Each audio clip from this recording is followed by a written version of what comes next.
de las siguientes recomendaciones. Mantener sus equipos electrónicos y celulares en modo silencio. No ingresar ni ingerir alimentos dentro del auditorio. Permanecer en sus asientos durante la realización del evento. Universidad de la Costa. Formamos ciudadanos integrales.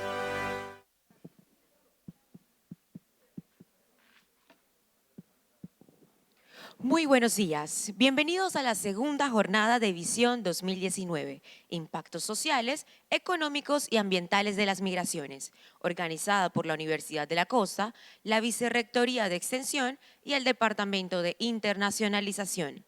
Les invitamos a seguirnos en nuestras redes sociales, en Facebook como Visión Cook, en Instagram Visión Cook y en Twitter @visión_cook. Abrimos la jornada con la conferencia Migrants, Refugees and Global Public Health, Making Sense and Dispelling Nonsense, a cargo de Kamiar Araste, profesor de New York University. PhD en Psicología de la Universidad de Texas, A&M, College Station, Texas. Postdoctorado en Farmacología del Comportamiento, Facultad de Medicina de la Universidad Johns Hopkins y Baltimore, Maryland.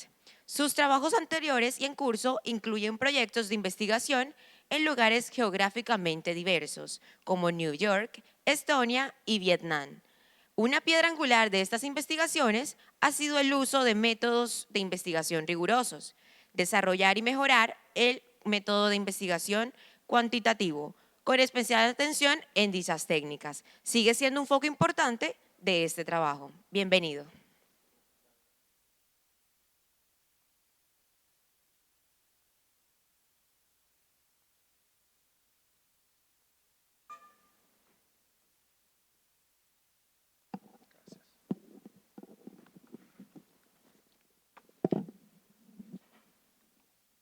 Buenos días a todos.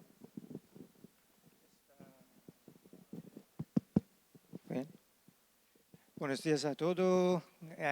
Gracias por estar aquí.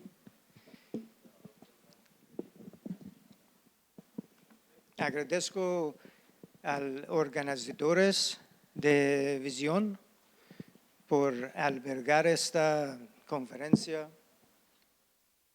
por su amable invitación, especialmente al doctor Cristian Borrero, rector de la Universidad de la Costa,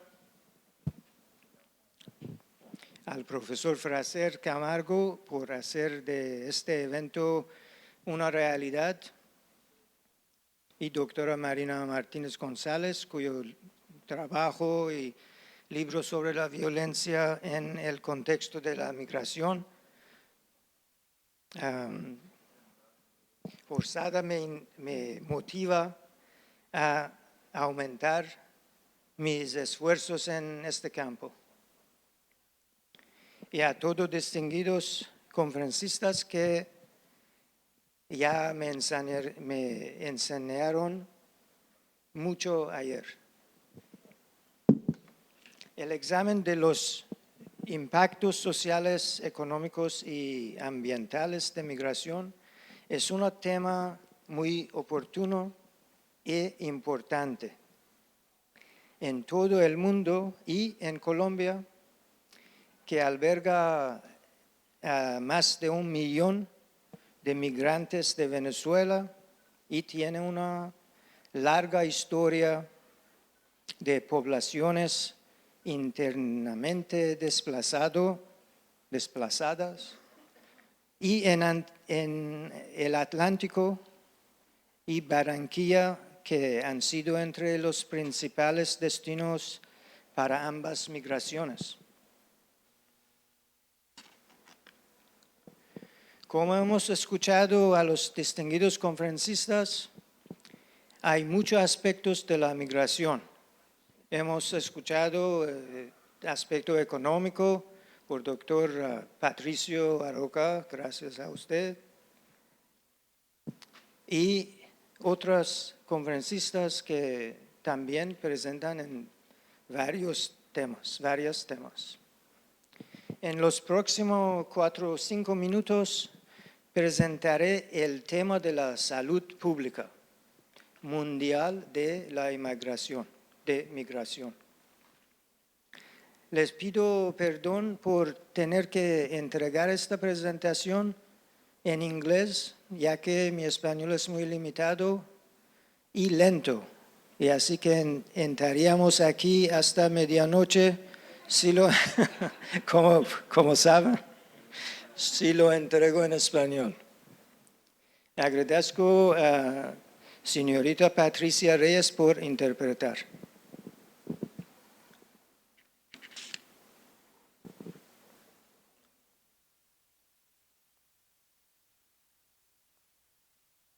¿Podemos bajar la luz un poco de así? Gracias. ¿Es mejor? ¿Pueden verlo? Ok.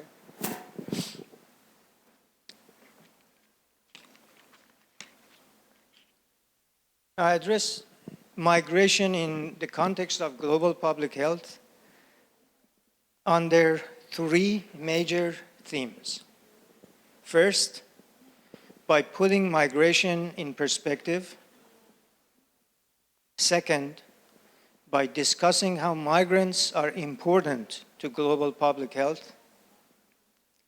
And third, by identifying what we need to do from the perspective of global public health in our responsibility to health of migrants and all people affected by migration. First, to put migration in perspective. As we have heard yesterday, there are more than 1 billion migrants. That includes migrants who are international migrants, of whom 258 million of the 1 billion are international migrants, and the rest, that is the majority, are internal migrants who are moving within their own country.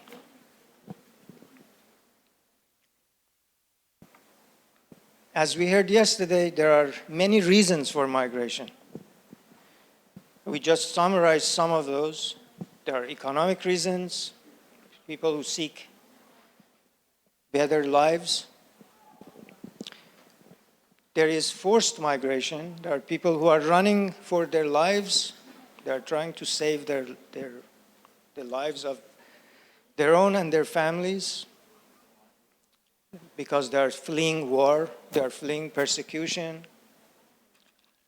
Some are displaced by natural disasters. One of the attendants yesterday reminded us of environmental migrants. And this portion of migration is going to increase more because of climate change, as we have seen. We expect millions of displaced migrants in Bangladesh, for instance, in China, and also in Colombia. This is going to happen. In South America, it's going to happen because of climate change. People seek better resources, such as health. They can also migrate because of that reason. So there are multiple, unlimited number of reasons I can think of, but we summarize them under these major components. So the 258 million people, it's only 3% of world population. But you hear much more comments or hysteria in media and in politics about this 3% affecting the rest of the world. We will hear in this presentation, based on the evidence I tried to present to you, that actually all of these migrations, as we heard yesterday too, are positive. It has a positive effect on the whole globe. And it has been, the history of migration has been this way throughout history of migration. We owe being here in the space we are today, both specifically here and just being here in the world, to migration. We all trace our roots back to original migration from Africa. Most of migration happens between low and middle income countries. We hear a lot about Europe and United States in the news, but actually most of international migration does not happen to Europe or to United States. Most of it happens between low and middle income countries. But most of the news is about migration into high income countries. We will talk about how mobility is a key to global health, as well as economics. In economics, the balancing of labor markets, for instance, owes itself to migration. So the net effect is a positive effect. Nevertheless, the perception of migration is a negative perception. So from just beginning to put migration into perspective, we have to look at how people perceive migration.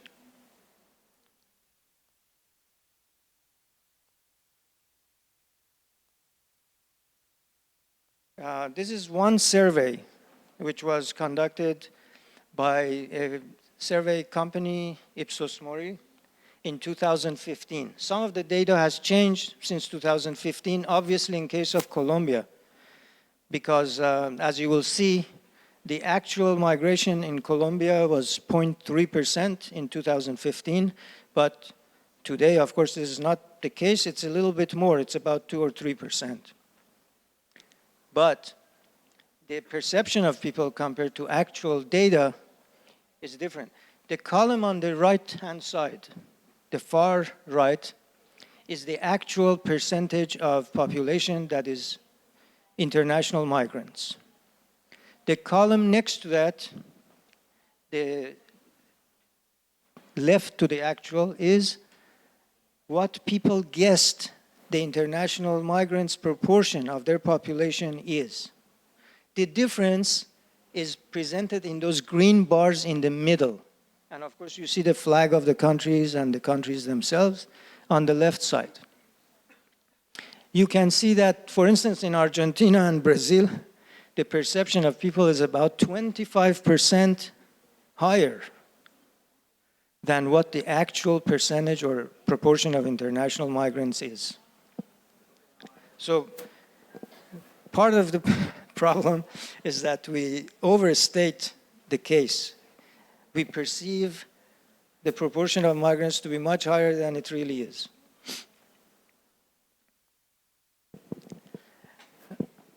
Down at the bottom, of course, there are some countries who don't even know that they have international migrants because they think they are doing everything themselves. They don't see the international migrants. Saudi Arabia, for instance, and a lot of the Emirates may be like that because they have actually very huge population of international migrants who are doing all the work, right? So they are unaware of how much of their economy is being handled by international migrants, how many of these people are actually running the country.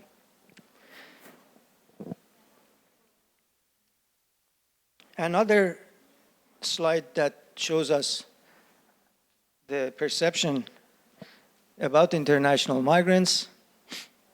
This is done in European Union. It shows you what people think about migrants. They think that the migrants bring disease, infectious diseases. This is a common perception, even here in Colombia, because, of course, there are infectious diseases around, and they think if somebody comes from outside, they have a higher possibility, higher likelihood that they would carry infectious diseases. Since my concentration is in infectious diseases, I have to talk about that a little bit more. Migrants overload the welfare system. That's another common perception, that they come here, they take all the money, and the health system will be broke, or the welfare system will be broke. The answer from the fact from the European Union Commission is They are both wrong. So the third person says you are both wrong. And we will see in detail why we say that they are both wrong. There is also the perception that crimes are connected to migrants, that most of the crimes are committed by migrants, and that we would be better off, less crime, if we didn't have migrants. This is shown by this slide, which tells you that in different years, from 2001 to 17 in the United States, when people were asked, do you think migrants are making the crime situation worse, or are they helping the situation, or making it better? Normally 50%, in all of the years, approximately 50% of the people who were surveyed thought migrants are making it worse, they are committing more crimes. Only 5 to 10% thought, no, they make it better. 5 to 10% only. But look at the graphs. This is actual statistics from what is the proportion of crime committed by migrants, and what is the situation in the neighborhoods, in the states where they have more migrants, more of the proportion of the population is migrants. The graph on the left, which shows 3 bars in each of those different areas of all crimes, only homicides or larceny, which is theft. It will show you that in all of those cases, the number of people who were convicted of a crime was lower than the proportion of people who were native born of that state. This is for Texas. And you can see that it's divided by undocumented or irregular migrants and regular migrants. In all cases, the rate of crime is lower.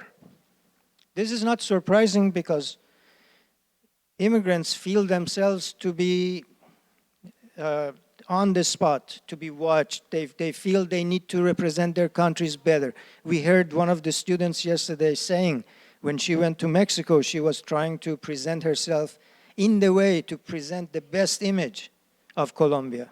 This is a common perception among migrants. They try to be best.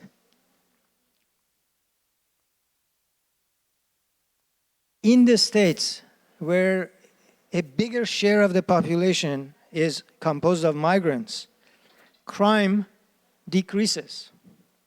That's the graph on the right. Each of those circles represents a state and a different year. So regardless, as we see the proportion of migrants increase in any state in any year, we see that the graph is showing decreased rate of crime. All these 3 graphs that I just showed you opposite to what perception of people is. They are presenting the perception of people and juxtaposing that against what is the reality, what do statistics show, what do facts tell us.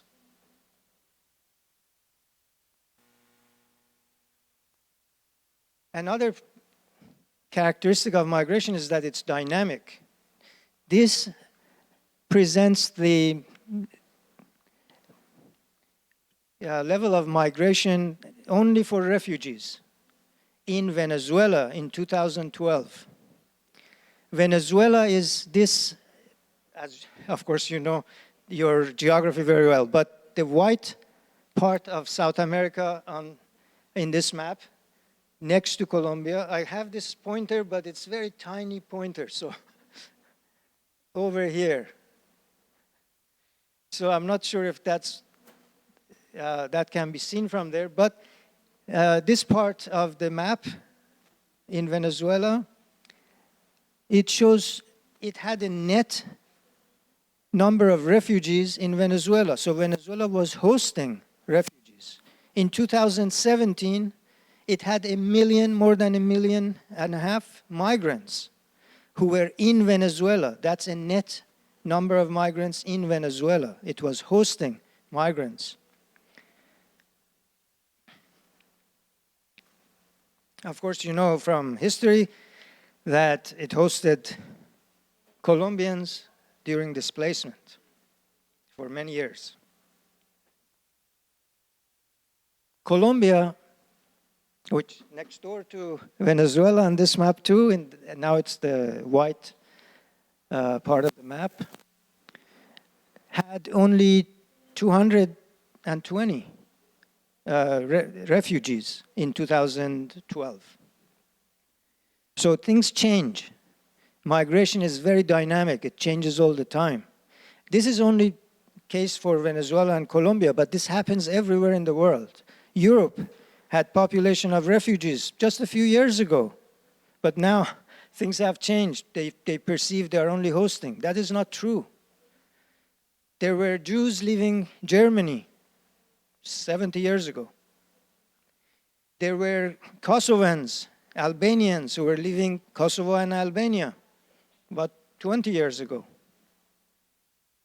So let's not forget how dynamic migration is and how long the times we are talking about. It's easy to judge only 20 years and then have a change of opinion only for a few short periods. But when you consider the long time, long periods, you see the whole picture, then you can understand that we live in a world that is completely global. It is changing all the time, and we need to be attentive to that. Migration is fundamentally a human thing. This is how we live, this is how we survive, this is how we evolve. You cannot separate human history from migration. Every one of us is related to a wave of migration, recent or past. Cannot prevent migration because preventing it is fundamentally preventing human right. That we have the right to migrate, but also it is foolish. It's not possible. It is foolish to do it because we are shooting ourselves in the foot. If we do it, we suffer. We want to host, we decline to host, the global economy goes down. We can see many examples of that. In the United States, they raise walls against migrants. It's going to affect only the United States. Of course, the migrants will suffer in the process, but the population of the host countries will suffer too. 34% of doctors in Britain, for instance, in England, are medical doctors from outside of the country. 34%. So migrants don't just use healthcare, they provide healthcare. Without them, we have no healthcare in some places.